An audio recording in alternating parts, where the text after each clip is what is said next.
is the test for next week. Okay, so next Thursday we have a test. So the test is going to cover 13 and 14 and whatever we get to in 15. Okay, if we don't get through the whole chapter, it will not cover the whole chapter. Okay, I don't believe in doing that. I don't believe, when I put together a test, I don't believe in trying to ask you questions about material that you haven't been exposed to. Okay, so I don't do questions that we pull from the footnotes or something like that. I don't do that. Okay, any pictures that I might have on the test that you need to label, they will look exactly like the pictures you have seen in your textbook, in your lab manual, in the PowerPoints, in the handouts. Okay? I won't give you a picture you haven't seen. The way that I'm going to work the essay question for our first test, because I know everybody gets nervous about a first test and everything, I'm not going to have an essay the first test. Okay? So what I'm going to do for the essay question, I'm probably going to put together a question that we're going to be able to work on the entire session. So I will try to have that for us after the first test, because I'm not going to give you anything for the first one.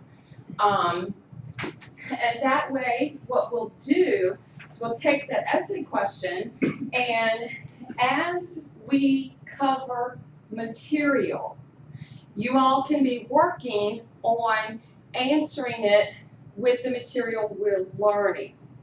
All right? So by the time we're done at the end of the semester, for the most part, you guys will have put together, have you ever heard of a case study?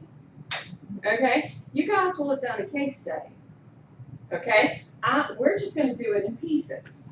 All right? We're not going to do it as a whole. So you won't have the essay on the first test. It will be made up of multiple choice, maybe some short answer, but it would be really short, okay, a sentence at the most. Some labeling, probably some matching, like for example, you remember the picture that we looked at of the cranial nerves? And I think I mentioned if I were to remove the labeling, I want you guys to label that. I may have some matching. That would be the optic nerve is which Roman numeral. Okay, so I might have something like that. It's probably about it. It'll just kind of be a little bit of a mixture. I provide your answer sheets. You don't have to worry about breaking a Scantron. Okay, so I'll be providing your answer sheets for them. Is it a Scantron? Like, do you need a number 2 pencil? No, you can. I usually tell students, it doesn't matter. I mean, you can write with crayon, lipstick, fingernail polish. Doesn't matter. I just want to know what you've learned. Okay? Because I'll provide you with the answer sheets, and that way, if you need to scribble on them or whatever, you can. Any questions? Julie? No. Now, she asked a very good question. She wanted to know if there's a word bank. Now, did you take 141 face-to-face? You did. Were you given a word bank? We never had any. It was just one.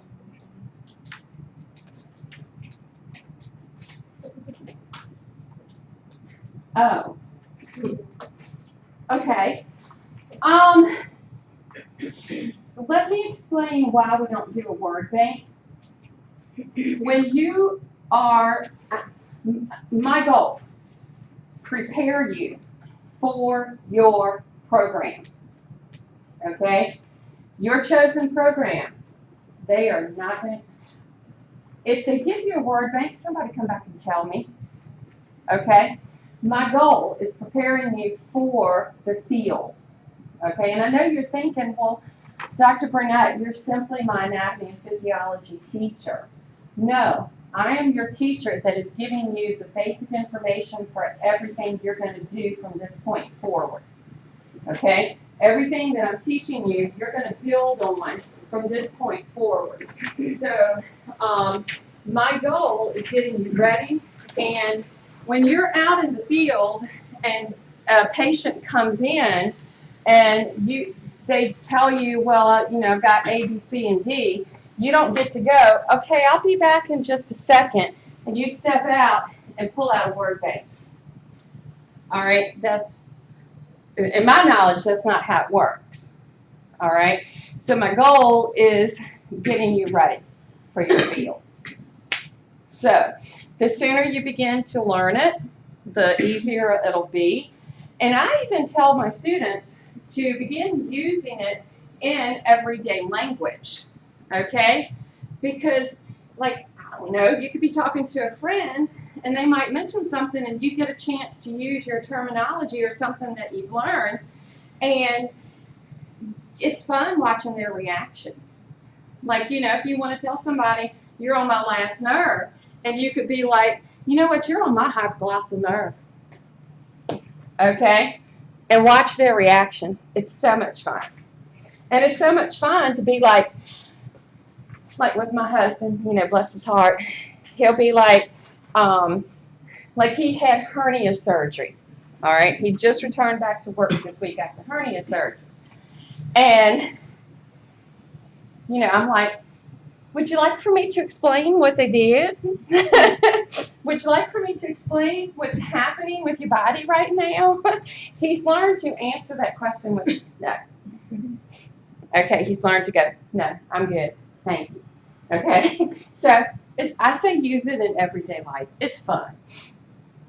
So any other questions about the test? After the test, will we go over the correct answers? Well, the way that we'll be doing this, because remember, we are like in 2 classes in 1 day.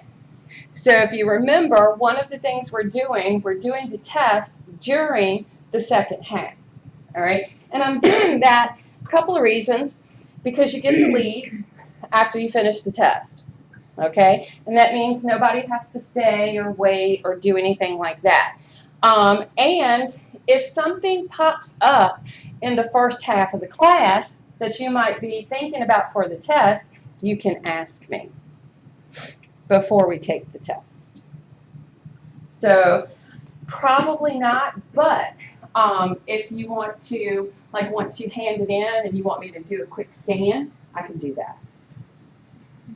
Okay, but I usually like to take my time grading. How long are they? Probably in combination with everything, like multiple choice, labeling, all that sort of stuff, probably about 60 questions, maybe 65, depending. Try not to go over that. Okay? Because that gives you enough time. If you think about how much time we have in class, and based on an average being given to us by them, meaning people who have done studies and say this is the average, a question deserves 1 minute. And so if we have 75 minutes, if I give you 60, you've got more than the average for answering the question. When we're studying, is there like anyone The study guide. The study guide. That study guide that I post, the reason I say that, that study guide is exactly what I use to pull questions from. So the study guide is the very best option for studying. Okay. Now, can y'all believe we're still in the nervous system? Yeah, right? We are, okay? This time, however, up to this point, what we have talked about up to this point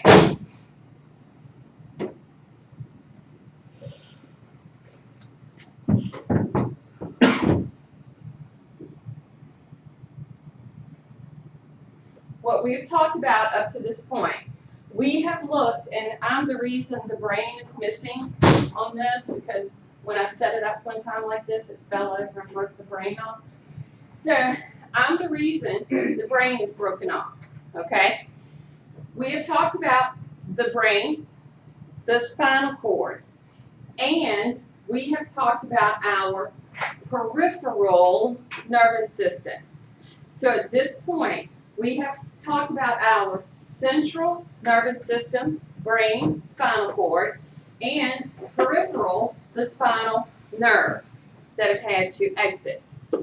So now we need to look at the part of the system that is termed autonomic, automatic, because we have a lot in our bodies that has to function, and it has to do this without us giving input to it. So once again, we've got these two systems that are going to control the body. We've got the nervous system and we've got the endocrine system. So the nervous system, the way, when we begin to look at its control of autonomic processes, let this make you think about the viscera of our body, the organs. But I'm going to add a little bit to that. Also, let it make you think about blood vessels, okay? Because that is a part of one of the organ systems of our bodies. It's just that we tend to forget them. So this autonomic nervous system, yes, self-governed. It is automatic. It is independent of our will. We are not sitting here having to tell our respiration rate, having to make sure that our chemicals in the body are correct, that the pH is correct, that the body's adjusting to. Do you see where I'm going with this? Okay? We're not having to sit here and do that. If we did, that's pretty much all we would do 24/7. We wouldn't be able to do anything else. Okay?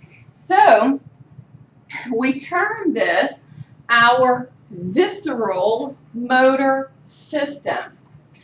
It is regulating processes to keep us alive. So if you're enjoying that, you should think your autonomic nervous system. It's monitoring so much information.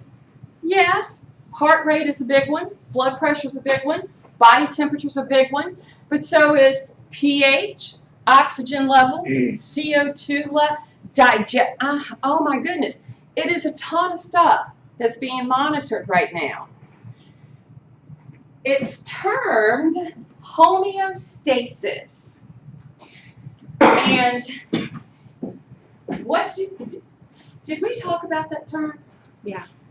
What did we say homeostasis is?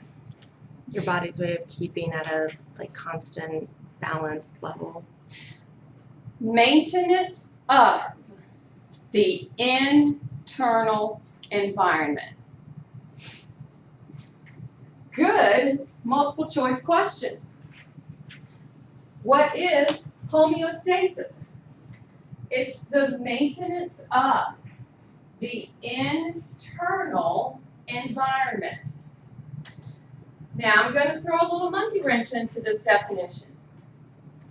It is not just maintenance of my internal environment as a whole. Like saying body temperature should be 98.6. It is referring to maintenance of every individual cell. So it is maintenance of an internal environment as a whole, but as a cell on the individual level also. Another term that is now going to